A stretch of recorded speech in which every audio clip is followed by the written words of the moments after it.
Welcome to the Explainer. So glad you're joining us today. Go ahead and grab your notebooks because we're about to shrink way, way down and step right into the invisible subatomic world of insulators. Today, we're unpacking the physics of dielectrics and polarization. Basically, we're going to look at everyday materials and uncover this highly active, completely hidden physics happening right inside them. I want to kick things off by asking you kind of a provocative question. What actually happens when an electrical insulator meets a massive electric field?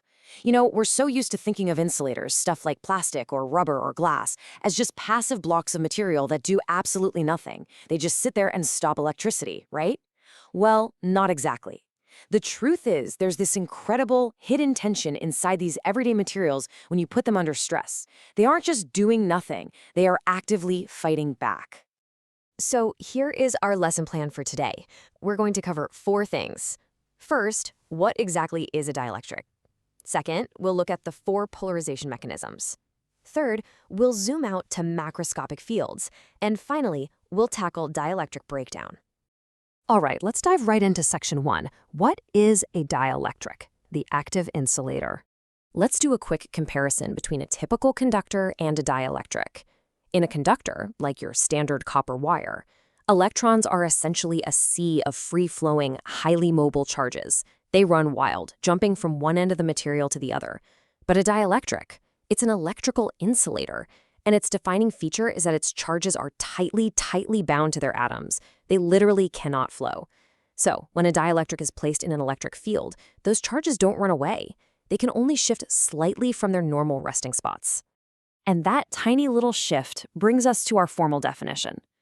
Dielectric polarization is the slight displacement of positive and negative bound charges in opposite directions, and it's caused by an applied electric field. Think of an atom's nucleus as a heavy iron anchor, and its electron cloud as a balloon tied to it. When a massive electric field hits, it acts like a really strong wind, blowing that electron cloud just a bit off center from the nucleus. That displacement? That creates what we call an induced dipole. Okay, moving right along to section 2, the 4 polarization mechanisms. We're looking at atomic scale mechanisms here. Now we get to see the physics in action.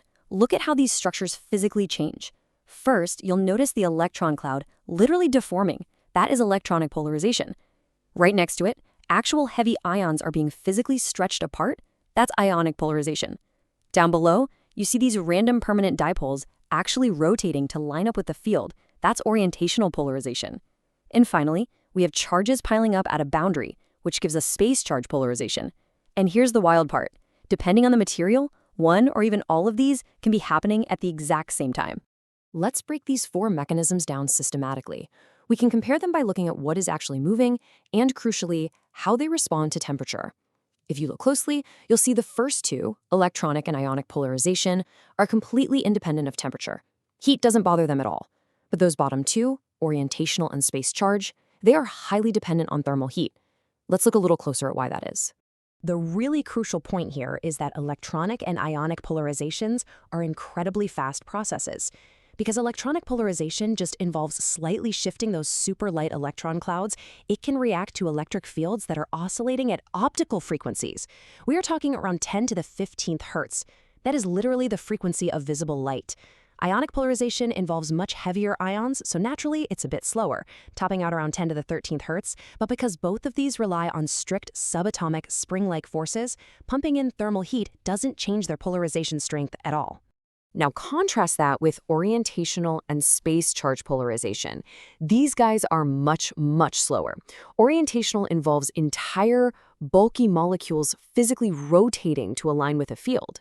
And space charge involves free charges wandering through a material until they get stuck at a physical boundary, like a grain edge in a ceramic. Because these involve much larger scale movements, thermal energy, heat, actually fights against the alignment. Higher temperatures basically jiggle things around and randomize the alignment of these dipoles, which ends up decreasing the overall polarization. All right, let's zoom back out. Section 3, macroscopic fields and capacitance. So, imagine a polarized dielectric sitting right between 2 charged plates. This is your classic capacitor setup. Notice how the negative edges of our little induced dipoles are pointing toward the positive plate, and the positive edges point toward the negative plate. By lining up like this, they create a localized internal electric field that actually points in the exact opposite direction of the external applied field. It's like they're actively fighting against it.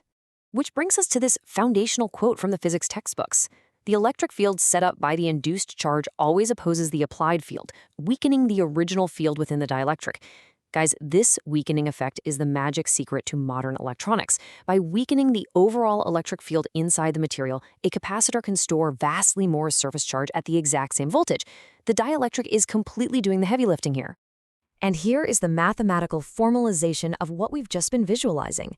Meet the electric displacement field, denoted by a capital D. It equals the vacuum permittivity times the electric field plus P. And what's P? That's the polarization density we literally just spent all this time learning about. This one elegant equation beautifully combines the effects of the external free charges with the internal bound charges of our dielectric material. It's the whole shebang in one line.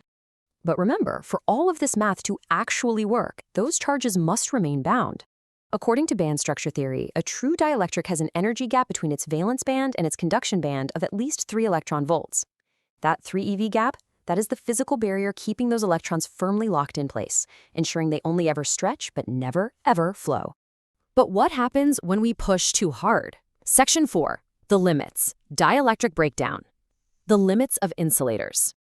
Dielectric breakdown is exactly what it sounds like. It's the catastrophic moment when an insulator just completely ceases to insulate. Up until this point, our dielectric has been acting like a perfect little spring, absorbing the electric field by stretching its electron clouds. But, every spring has a breaking point. And when the applied field simply overpowers the material, the physics changes entirely. It's dramatic. Let's walk through this catastrophic failure step by step. First, a massive, overwhelming electric field is applied to the material. Second, the force becomes so incredibly strong that the bound electrons suddenly gain enough energy to jump right across that 3 electron volt band gap we just talked about. They are violently ripped from the valence band straight into the conduction band. And third, the material just suddenly becomes a conductor. An absolute avalanche of current rushes through, which, as you can guess, usually destroys the component completely. Now, depending on the material and the environment it's in, this destruction usually happens in one of 3 ways.